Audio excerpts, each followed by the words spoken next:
ప్రస్తుతం కాశ్మీర్ ముఖ్యమంత్రికి తండ్రి ఫరూక్ అబ్దుల్లా కీలక వ్యాఖ్యలు చేశారు 5 రాష్ట్రాల ఎన్నికల మీదన. ఈ ప్రక్రియ తుది దశకి చేరుకుంది అన్నటువంటి విషయం చెప్తూ అసెంబ్లీ ఎన్నికలు జరుగుతున్న 3 కీలక రాష్ట్రాల్లో ఐఎన్డీఏ కూటమి పక్షాల అధికారంలోకి వస్తాయని జోస్యం చెప్పారు. హజరత్బాద్లో విలేకరులతో మాట్లాడారు.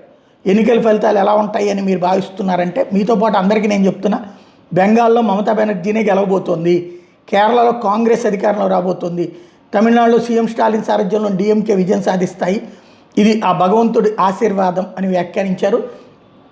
మధ్యప్రాచ్యంలో యుద్ధ పరిస్థితుల మీద అడిగిన ప్రశ్నకు స్పందిస్తూ శాంతి పునరుద్ధరణ అత్యావశ్యకం, యుద్ధం వీలైన త్వరగా ముగుస్తుందనే ఆశాభావం ఉంది, అలా జరగకపోతే ప్రపంచానికి సంభవించే విషాదాలు అత్యంత తీవ్రంగా ఉంటాయి, అందువల్ల ప్రతి ఒక్కళ్ళు, ప్రతి దేశం, ప్రతి నాయకుడు యుద్ధం తక్షణమే ముగిసేలా చూసేందుకు తప్పక కృషి చేయాలంటూ విజ్ఞప్తి చేశారు. అమెరికాను యుద్ధం వైపు నెట్టేందుకు ఇజ్రాయెల్ వ్యవహరించిన తీరు సరిగా లేదని అగ్రరాజ్యం అధ్యక్షుడు డొనాల్డ్ ట్రంప్ గ్రహించారని, తక్షణమే ఆయన తగిన చర్యలు తీసుకుంటారని ఫరూక్ అబ్దుల్లా అభిప్రాయపడ్డారు. దేవుడి దయవల్ల వీలైన త్వరగా యుద్ధం ముగిసేలా చైనా, రష్యాలు కూడా చూసుకుంటారని విశ్వాసాన్ని వ్యక్తం చేశారు.